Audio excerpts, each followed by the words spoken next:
If there's anything I know to be true, it is this. You will surprise yourself with how powerful and full of potential you are when you finally decide to push past the self-doubt and just commit to that new career path, to that new business idea, to that place on the other side of the country that you've always wanted to live. But if you're anything like me, then you've gotten way too good at getting in your own way. Because doing that new difficult thing can be pretty intimidating, can it? What if it doesn't work out? What if it does? Now, I'm not sure about you, but I spent the better half of my 20s back and forth between daydreaming and self-sabotaging, and then wondering at the end of the day why my life never felt like it was improving. I felt alone. I was afraid of change, both good and bad. But most of all, I was afraid of betting on myself, which left me feeling miserable, stuck, and completely unfulfilled with my life. Isn't it funny how easy it is to overcomplicate the process and come up with countless reasons as to why we shouldn't pursue something? Well, that story ends today. Life really is shorter than you think. I mean, I just found my first gray hair before pressing record on this video. Funny how timing works. And if you don't realize how capable you are of building anything that you set your mind to, then maybe you just need to hear how it was possible for someone else. Take the story of Will Burnett, for example. Will is a military veteran living in Australia who went from being physically destroyed, clinically disabled, and wheelchair-bound to an ultra-endurance athlete. Quite the flip of a coin, huh? And here I was making excuses as to why I couldn't post another YouTube video. One day, Will was medically discharged from the military because he was physically wrecked. Osteoarthritis, torn ligaments, muscles, basically 12 years of being in the military really took its toll. And after seeing a doctor, he was told by the age of 35 that he would be bound to a wheelchair, in which I think he was around 27 at the time. Now, when the doctor told Will that he wouldn't be able to walk by age 35, he had two decisions. One, accept his fate, throw in the towel. I mean, he did serve 12 years in the military. Or two, take back the reins of his life, regardless of any fear or naysayers, and create a life and future that is both meaningful and aligns with his purpose. So he went with the second option and decided to do an experiment, but not just any old experiment. One that involved 81 days of traveling across Australia with no medical support, no plan, no media coverage, and no distractions. The purpose of it all? To embrace hardship and experience self-growth. To spread awareness around mental health and veteran suicide, and most of all, to show it's possible when you finally commit, especially when the cards are stacked against you. I mean, could you imagine if your doctor told you that you wouldn't be able to walk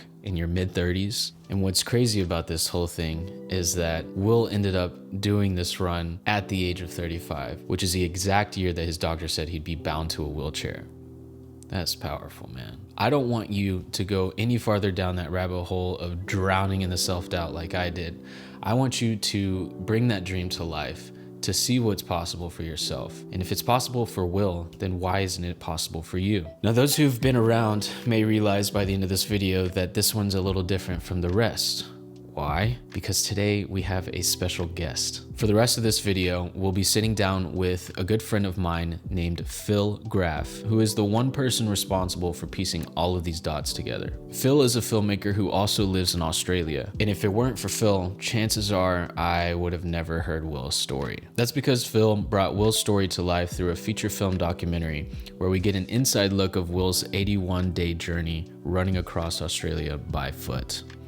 Crazy, right? The documentary had such a profound impact on me that I thought to myself, I have got to get Phil on the channel to hear more about his experience creating this documentary. With a filmmaking background myself, I can say that Phil is an incredible storyteller. I felt like I was sitting in an actual cinema up until the moment the film finished. And I knew that Phil would have an interesting take on pushing past self-doubt, being that he spent all that time with Will and of course faced his own degree of challenges while making the film, like overcoming fear and anxiety, dealing with crippling self-doubt, having little to no support along the way, and going back and forth with musicians for 6 months trying to get permission to use their music. But what really stood out to me is how Phil agreed to do all of this in the middle of moving across the country from Germany to Australia, and while studying for a master's degree in marine biology in his second language. I couldn't imagine all the doubts, fears, and anxieties and voices going on in his mind during this process, which is exactly why I decided to make this video. I mean, you tell me, who writes essays in the passenger seat of a car while documenting someone running across the country? I can't think of anybody else. Can you? This is a conversation that will show you how to overcome your fears and anxieties, the power of leaning into the unknown and just being willing to get uncomfortable, and of course, what to do when times get tough. By the end of this chat, you'll have the tools, the mindset, and the encouragement that you need to just take your first step, to embrace the discomfort, and to create a life that is meaningful to you. You ready to dive in? Let's do this.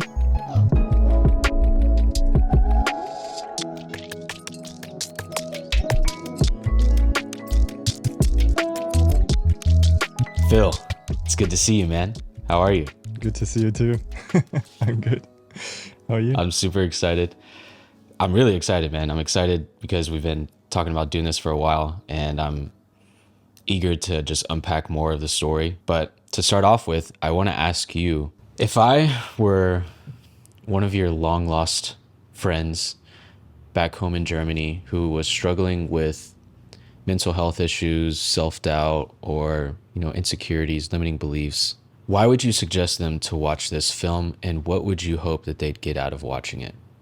I personally find it incredibly powerful when you see someone who has been in a state where, for example, in his case, doctors tell him, like, you'll not be able to walk anymore in so many years, defying the odds and what other people say. I don't know, I can only speak of myself, but if I find myself in a situation where I feel completely devastated, for example, sometimes you don't even have the strength to like draw any kind of motivation or whatever it might be from within yourself, because you're just too far down in this deep hole, whatever. I think hearing other people's stories is one of the most powerful things, especially when you can relate to them properly. I guess this is what we are trying to achieve when we are making a film about something like this. It's like, how can we actually touch people's hearts? Like, some people watch those motivational videos, where somebody's talking and then there's like epic music in the background. And that's great, but sometimes it feels like it's a bit far, like you can't really grasp it.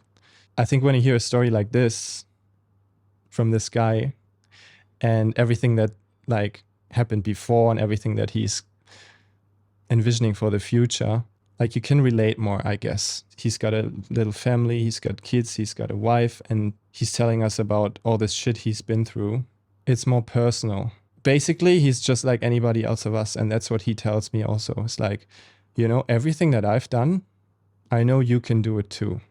And this is what he wanted to show the world with this. This is why he did it.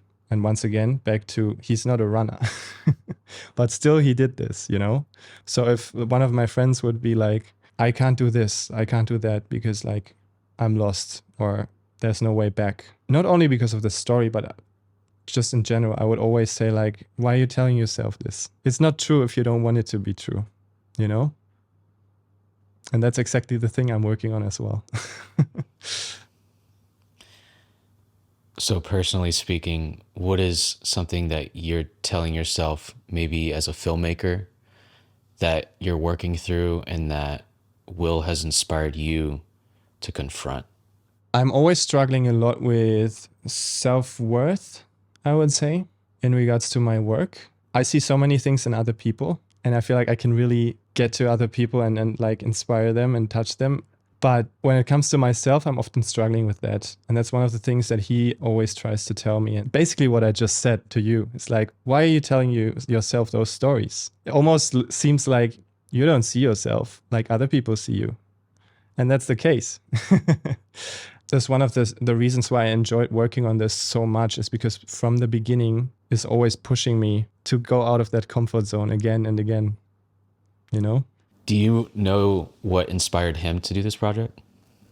I think it all started because he served in the military for 12 years. There was a lot going on. I don't know every single detail, but what basically happened was that he was medically discharged at the end. He was in a very bad physical condition, and he was a very different person back then. He was basically at rock bottom. Like, he hit the floor hard, and he was wrecked physically, mentally as well. Depression, everything you can imagine. It took him a couple of years to actually tune into himself and find guidance and find teachers and coaches that would help him to regain some strength. The idea of doing this run, I think, actually originated from the thought that he wanted to do an experiment because he'd been through hardship, through very hard times, and he had overcome those obstacles. And with this run, he wanted to show the world that it is possible and record it, make a film, and do it as an experiment to show everybody what the human mind, first of all, and also the human body is capable of, I would say. How does that align with your story? That's a very interesting question. Because I have been through a lot of shit in the past 3 years, especially, I would say. And I'm still going through it in some way. It's a very hard and long journey, I feel like. But the interesting thing for me about all of this and the project and meeting Will is that I feel like I've met him in exactly the right moment when I needed to. Because he has given me so much guidance. I found a lot of inspiration and also a new path in my own story to take, exploring spirituality and exploring, what I am capable of myself. Because one of the things that have been happening to me over the last 2 or 3 years were that I actually lost trust in my own body a little bit. And seeing him doing those things is very inspirational for me. Yeah, and it gives me a lot of strength. So working on this project was very special in a way, but I'm still in the process of actually putting it into practice, if you know what I mean. Yeah. If we could go back in time to a year ago before you were even asked to work on this, what exactly did life look like for you? It was actually 2 years ago, I would say. 2 years ago, I was just about to come to Australia after waiting for 1.5 years. I received a scholarship back then and wasn't really able to take the chance and go to Australia because of COVID. So I had to wait for 1.5 years. But during that time, actually towards the end of that period, I got in touch with Will because we had mutual friends online through coaching. He reached out to me and said that he had seen my first film that I made on YouTube, Beauty Area. And I was in the midst of my preparations to move continents, which was super stressful. And at that time, I didn't really have any place to stay. When we talked, he was like, dude, just come stay with us, because it was very difficult. I had to go to like New South Wales. My destination was Queensland, but I had to go to New South Wales because of the quarantine regulations. And then I had to find a hotel, etc. And he said, just stay with us. And I didn't even know this guy. He was super friendly. I just had a FaceTime call with him. And then he was in the car with his whole family, kids screaming. And we just talked about it. And he was like, stay with us. And I said, okay, why not? So I flew to Sydney. And that was when I actually met him and realized that he's such an amazing person, such a nice guy, the best host. And that's when we really started talking. Soon after, he told me about his idea to actually run across the country. And I was like, okay, what's going on? In my experience, there have been times where I've come up with countless reasons as to why I shouldn't pursue it, instead of focusing on all the reasons why I should. Was there a moment where you were on the fence, or were you just like, hell yeah, from the get-go?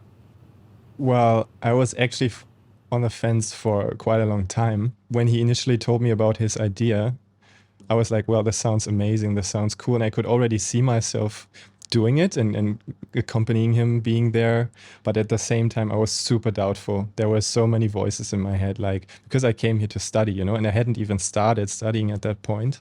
Even though I thought it would be amazing to do, I was definitely not thinking that it was actually going to happen for myself. I was still doubting it all the time because I didn't know what kind of assignments I would have to do. And I didn't know whether I would actually have the time, because it was 3 months that he was going to run for.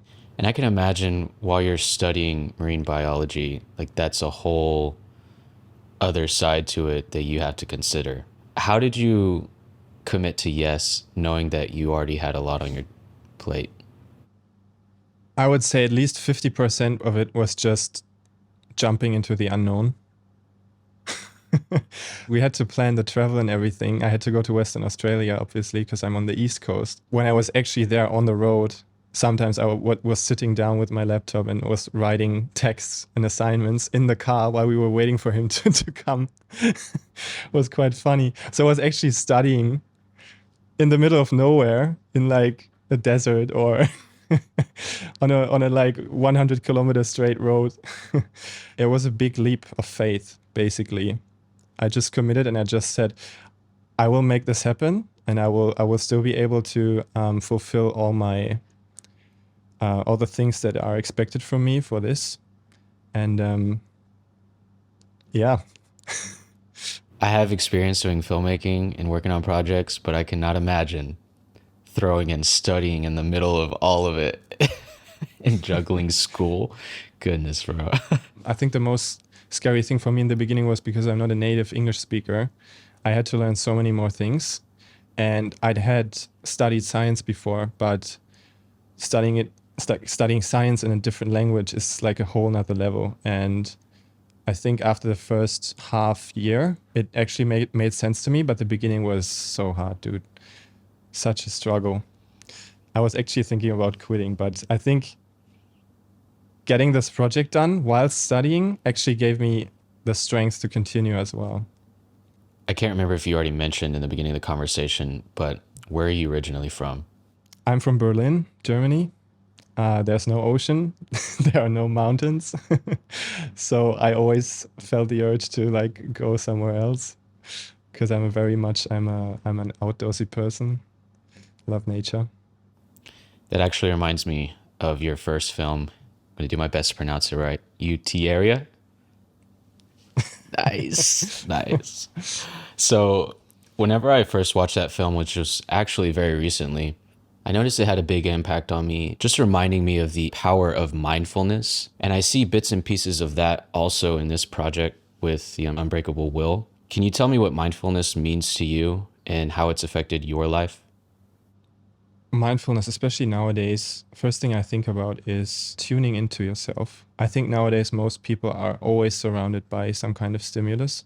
Actually taking the time to feel and to think, to be alone with your thoughts, to be alone with your feelings is super important.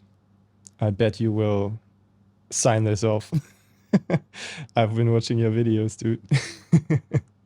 I really realized this when I was creating UT Area. That was during COVID, and we were not allowed to meet inside. We were not allowed to do anything. The only thing we could do was meet outside. But it was winter. It was cold. It was like minus 10 degrees. That was one of the reasons why we started doing the ice baths. Just going out every other day and being in nature, where I'm usually surrounded by the big city, actually committing some time and some energy to go out with your friends and be in a different environment where it's like really quiet. It made me think so much about my life choices and everything I wanted to do. Whenever you want to improve your life, if you want to commit to something, first step is always becoming aware. I could talk about this for half an hour probably because Will has taught me so much about mindfulness. I think the number one thing I've learned from him is, not only through this project, but in general, is that we are so much more powerful than we think. I'm actually having problems believing this for myself, while I can see it in other people very well. But I realize more and more that the only way that I can actually implement this way of thinking into my life is being mindful, taking more time to be with myself, to sit with myself. So I think mindfulness is first of all about becoming aware of yourself and your surroundings and then acting accordingly. For me personally, I love to work out, but I hate running. I hate running because it's so boring. Man, you're running for like at least 6 hours a day. And all you do is the same thing over and over again for days. And sometimes all you see is one straight road. It's like the longest straight road here in Australia is, I think, 163 kilometers or something. But once again, I think this was also part of his challenge that he set for himself. Getting into this meditative state where he was able to achieve something like this, was able to do this run, even though it's crazy boring maybe, and come out on the other side as a different person. And I know that some people actually love running and they are like, oh, this is, I don't know, it's just amazing, you know.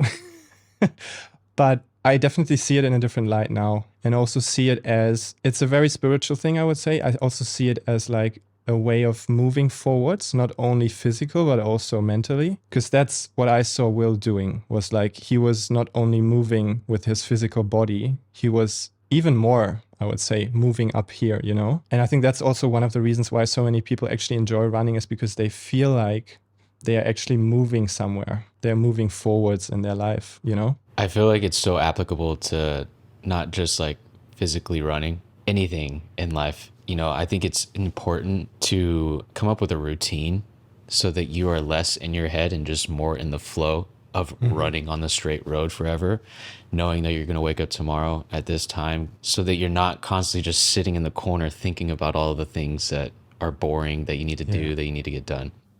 I can imagine with a film like this that there are countless roadblocks that arise. Which one, I know you mentioned a few, but which one in retrospect, when you look back on the experience, stands out the most to you, and what impact did it have on you? Well, I'd say the most important one, first and foremost, is definitely fear, anxiety, whatever you want to call it. Just because it can keep you away from just starting the whole thing in the beginning. And that's why it's so important to get out of your comfort zone as quickly as possible when an opportunity like this arises, I would say. I don't know if you ever heard about the 5-second rule. You're afraid to do something, and then you count down from 5. And before you reach 0, you actually have to do the thing.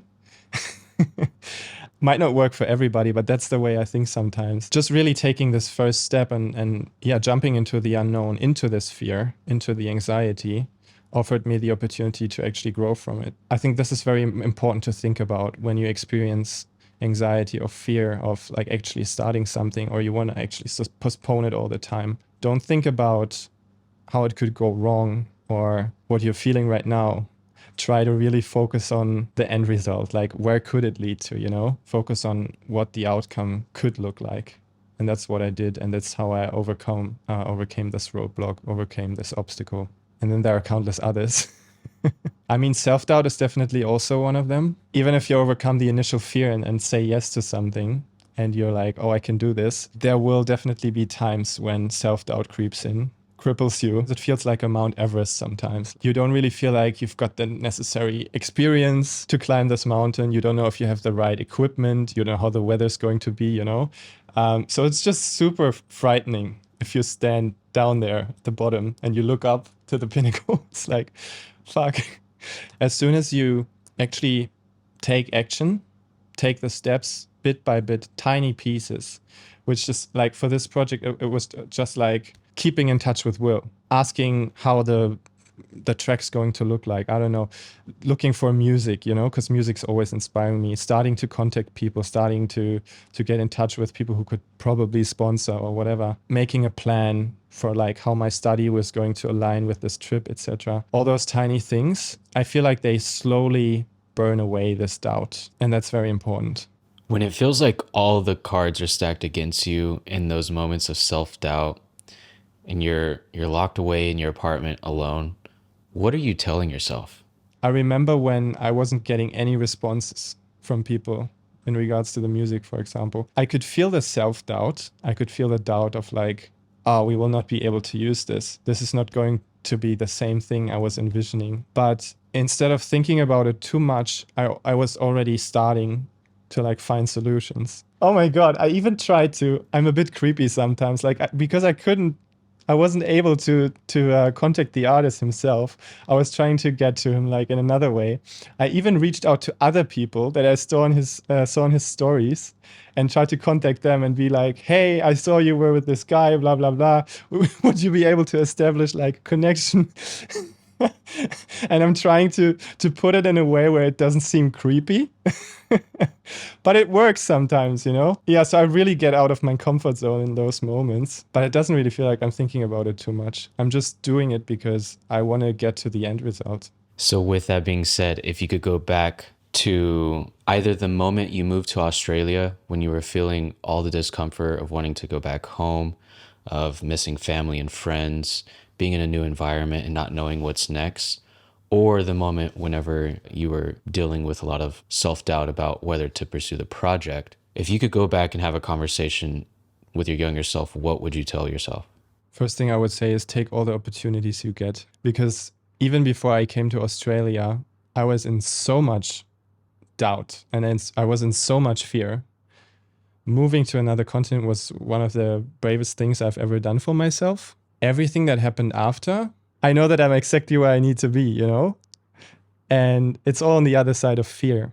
Follow your heart, follow your feelings. I've made so many friends throughout this journey. I've seen so many places, and I've experienced so much about and found out so much about myself that I would not have experienced in the same way with something else.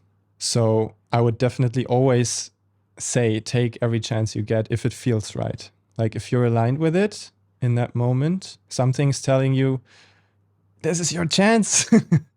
Do it. Definitely do it. Even if it's scary, because that's where there's the most potential for growth. Well, I can say as a friend and fellow creative that it's really cool and amazing and inspiring to see you just publish the project, right? Like just to, I mean, you told me the story about uploading and the hell you went through just to do that. But just to see you overcome all of the limiting beliefs and the roadblocks and to put something out there that you're proud of, it's really inspiring because I know as a filmmaker, producing something to that extent is no easy feat whatsoever. And the amount of roadblocks mentally that we can experience before even getting started, to see you get through all that and to make it to the finish line, put something out there that's impacting people on a deep level is so inspiring to me. I do have one last question. Is there anything that I didn't ask that you would like to mention? I talked to one guy I know here in this town, and he was like, yeah, I watched the film and it was so amazing, blah, blah, blah. But I was focusing on like your work, you know, which is great because nobody really does that. He said, yeah, you know, the story, that's just like so many other stories I've heard about, blah, blah, blah. And I get that in a way, but I think I just want to focus again on why this story is special. Some people will say things like, oh, you know, the running community is all the same, it's all the same stories, etc. But what this story really is about are, I would say, two key things. First of all, like I said, it was an experiment. Will has gone from completely destroyed, like his doctors told him he would be in a wheelchair by 35, to being an ultra endurance athlete, and has overcome all these obstacles on the way. Really turning into himself and turning to meditation, breathing, the power of the mind, you know, hence his name on Instagram, Mind Mechanic. And I want people to think about that when they watch the film, because he wanted to see if he can put himself through this 81 days every single day, no matter what, despite injuries, despite feelings of giving up, which I also experienced in another way. And he's living proof that it's possible. So one, it's about inspiring people, helping to achieve a state where they feel like it is possible, that they can overcome their perceived boundaries or their ailments or whatever it might be, you know. And the second important thing is to stand up also and to seek help with whatever you're going through. It's so important to let people know and to not be alone. Because I've said I've done most of this alone, which is true, but at the same time, I wouldn't have been able to create this film without him, without the community, the family, the tribe, how he says. Yeah, love and community. So I lied. I think I have one more question. I know that somebody's watching this right now and they could be drowning in the self-doubt. They could be looking in the mirror and saying things in their mind like, you're not capable. They could have a project that they daydream about on their commute to work, but as soon as it comes time to put pen to paper, there's a lot of things getting in the way for them. What would you say to that person? I would say don't give up on your dreams, on your ideas. You're not alone. You can get help if you need help. If you feel like, I mean, some people feel like they can't really get help, but there is a way. If you really go deep into yourself and you like think about everything that's going on, I think you might find a way to actually seek help. Well, the one thing I will say is that the film reminded me of my own journey, just how important it is to do everything in my power to nurture my mind, to keep me going, and just like you said, to never give up. Because in all of the areas of my life where I've seen something, like some sort of result come out of it, there were so many moments where I wanted to give up, but I just kept posting the YouTube video, and somehow things just come together. But it all starts with the way that we speak to ourselves, the way that we breathe, the way that we lean on mindfulness, and we push ourselves to focus on the vision that we have in mind, the end goal, creating the routine that allows us to push through the difficult moments so that we're not drowning in the self-doubt. Watching Will go through that journey and also knowing about what the doctors have told him inspires the hell out of me to put all my excuses to the side and to just go after it. It's exactly why we're having this conversation right now. I think it's such a beautiful thing to see people spread this message around mental health, because we are so distracted by social media, by all of our fears and anxieties, that we really just get in our own way. And when we can see someone share their story, share their experience, and not just the success, but all the baggage in between, it's the BS that we have to go through that define our character, that show us our true potential. And to see Will do that run, I couldn't imagine the amount of things he went through, just how monotonous some days might have felt on top of the pain. I highly encourage anybody who feels impacted by this conversation with Phil today to go check it out. I'll make sure to leave it in the description, the link to go watch the video. It is on YouTube. But Phil, I want you to take a second and just share your socials. How can people get in contact with you or just follow your journey? Best way is probably just on Instagram. My handle is cinematograph, which is like cinematography, but my last name, Graaf. I'll put that in the description as well. Yeah, this is where I'm probably most responsive. Sweet. Thank you, bro. I appreciate you coming on. This was definitely something new for my channel, so I appreciate you taking the time, and I'm excited to see what's next. I appreciate you, brother, so much. Cheers, bro. Thank you. All right, you heard it from the man himself. Don't give up on your dreams and realize that you're not alone. I think one of my favorite things that he said toward the end of the conversation, there's always help as long as you look for it. You can lean on yourself for help. You can lean into meditation and just become one with your own mind. I know that in my experience, that was a very profound transition in my life, is when I started to spend more time in solitude, to not run away from my thoughts, to not constantly be distracting myself. Once I started to just face the thing that I was distracting myself from, my entire life started to get better and better and better. And things started to get more fun. I started to realize how much potential I had. So if you feel stuck right now, please, please, please, at the very least, start treating yourself like your own best friend. I think you deserve that. Now, if you want to go watch the film, I highly recommend it. All of the links are in the description. Watch it during your dinner, replace it with a Netflix series. I think it will be worth it for you, because it was worth it for me. Last but not least, what were your thoughts on this? Did you enjoy having a different guest on? Let me know in the comments. I'm curious what you think. Thanks so much for watching this video, and I will see you in the next one. Much love. Bye.